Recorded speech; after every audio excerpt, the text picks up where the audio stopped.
Il cuore di Don Livio Destro ha smesso di battere. 60 anni, parroco del Duomo di Thiene, Don Livio per molti anni aveva seguito come direttore l'ufficio per la pastorale sociale e del lavoro della diocesi di Padova, vicino a crisi di aziende come l'Aperol, ma anche ad industrie negli anni delle delocalizzazioni e di un'economia alla ricerca dell'anima.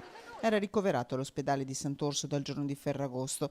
Colpito da un infarto, era stato salvato da un triple bypass, ma all'alba il suo sorriso contagioso si è spento. Nato nel 1957 a Tombelle di Vigonovo, Don Livio Destro era stato ordinato sacerdote a 25 anni nel 1982.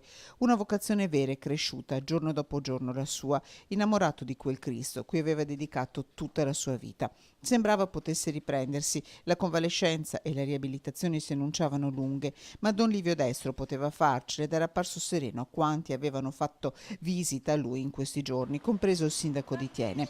Grandissima la commozione a Thiene, ma anche a Bassano, dove Don Livio Destro era conosciuto e amato. Una notizia rimbalzata in tutta la diocesi di Padova, dove lo piangono sacerdoti e amici. Un prete amato per la sua grande empatia, una capacità di relazione con le persone che traspariva da tutto il suo essere. I funerali saranno celebrati sabato alle 10 nel Duomo di Thiene dal vescovo di Padova, Monsignor Claudio Cipolla.